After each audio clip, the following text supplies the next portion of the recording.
alunas, sejam todos bem-vindos ao nosso terceiro bimestre. Sou a professora Daniele Neri e mais uma vez iremos trabalhar a disciplina de História.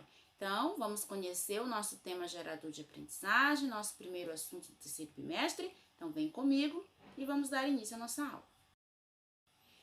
Bem, o tema da nossa aula é as grandes navegações. Hoje nós vamos entender por que aconteceu as grandes navegações, quais foram os seus objetivos e de que forma elas aconteceram, quem eram as pessoas que iam nessas navegações, quem foi destaque durante o período das navegações. Então, a gente vai estar respondendo esses questionamentos ao longo da nossa aula. Então, fique atento e vamos lá. Durante os séculos XV e XVI, europeus, principalmente portugueses e espanhóis, lançaram-se nos oceanos Pacífico, Índico e Atlântico com dois objetivos principais: descobrir uma nova rota marítima para as Índias e encontrar novas terras. Esse período ele ficou conhecido como a Era das Grandes Navegações e Descobrimentos Marítimos. Com a tomada de Constantinopla pelos turcos, lá no ano de 1453, o comércio entre a Ásia e a Europa sofreu abalo. Produtos que ali chegavam, eles aumentaram de preço devido aos impostos que os turcos passaram a cobrar dos europeus. Por isso, comerciantes de Gênova e Veneza, que monopolizavam o comércio marítimo, buscaram alternativas para chegar às Índias. Isso vinha de encontro com o projeto de expansão marítima de Portugal e do Reino de Castela. Dessa forma, os interesses de distintos grupos convergiram para patrocinar as navegações pelo Oceano Atlântico. Agora nós vamos falar sobre os principais objetivos das grandes navegações, que a gente comentou alguns logo no início da nossa aula. Então, a gente vai dar seguimento sobre esses objetivos. No século XV, os europeus que quisessem comprar algumas especiarias, como a pimenta, como o açafrão, a canela e outros temperos, tinham que recorrer aos comerciantes de Veneza e Gênova, que possuíam o monopólio desses produtos. Com acesso aos mercados orientais, principal deles era a Índia, os burgueses italianos eles cobravam preços exorbitantes pelas especiarias do Oriente. O canal de comunicação e transporte de mercadorias vindas do Oriente era o mar Mediterrâneo, que era dominado pelos italianos. Encontrar um novo caminho para as Índias era uma tarefa difícil, porém desejada. Então, Portugal e Espanha desejavam muito ter acesso direto às fontes orientais para poderem também lucrar com este interessante comércio. Outro fator importante que estimulou as navegações na época era a necessidade dos europeus de conquistarem também novas terras. Eles queriam isso para poder obter matérias-primas, metais preciosos e produtos não encontrados na Europa. Até mesmo a Igreja Católica ela estava interessada nesse empreendimento, pois significaria novos fiéis.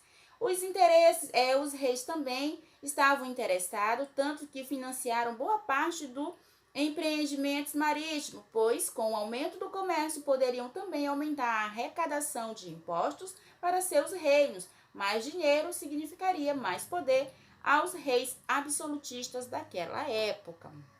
Então percebemos que as grandes navegações elas aconteceram por motivações políticas, econômicas ligadas ali ao surgimento do mercantilismo.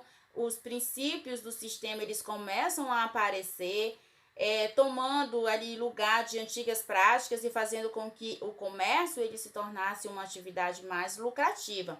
Aqui eu trago alguns pontos que norteiam ali, que incentiva essa periodização, essas grandes navegações, que é o surgimento da centralização política, crescimento da burguesia, então todo mundo ali quer começar a lucrar. Novas tecnologias para navegação é necessária, porque como uma pessoa vai desbravar se não tem tanta tecnologia, se não tem ali os recursos que vão amparar, que vão ajudá-los nesse processo de busca, né, de novos territórios através das navegações. E o outro objetivo aqui é o alargamento do comércio. Precisava-se alargar o comércio, sair daquele monopólio, então fazia-se necessário também esse empreendimento, esse patrocínio, então tinha que arriscar para poder lucrar. e conquistar novos territórios. Então, novos territórios significaria mais impostos, significaria mais pessoas, mais mercadoria sendo vendida. Então, aqui são alguns pontos que destacam esse período das navegações. Vamos falar sobre o pioneirismo português. Por que que ele é o primeiro? Por que que ele surge ali? Por que que ele se destaca? Vamos falar dessa forma, né? Bom, Portugal ele foi pioneiro nas navegações do século XV e XVI devido a uma série de condições encontradas neste país ibérico. A grande experiência em navegações, principalmente da pesca do bacalhau, ajudou muito Portugal. As caravelas, principal meio de transporte marítimo e comercial do período, era desenvolvida com qualidade superior à das outras nações. Portugal contou com uma quantidade significativa de investimentos de capital vindo da burguesia e também da nobreza, interessadas no lucro que este negócio ele poderia gerar. Nesse país também houve a preocupação com os estudos náuticos, pois os portugueses chegaram a criar até mesmo um centro de estudo chamado a Escola de Sagres.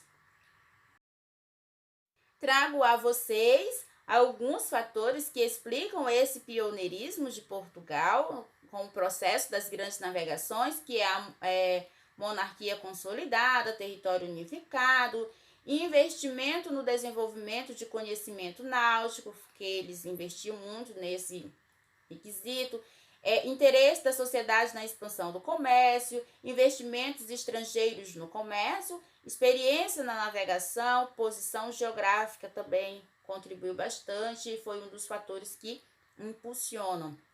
Então, no século XV, Portugal era uma nação politicamente estável. Essa estabilidade ela foi garantida pela Revolução de Avis, realizada entre o ano de 1383 e 1385. Com isso, Portugal teve melhores condições para investir no desenvolvimento do comércio e de tecnologia náutica. Então, alunos, por hoje é só. Me despeço de vocês e nos encontramos na nossa próxima aula, tudo bem? Tchau!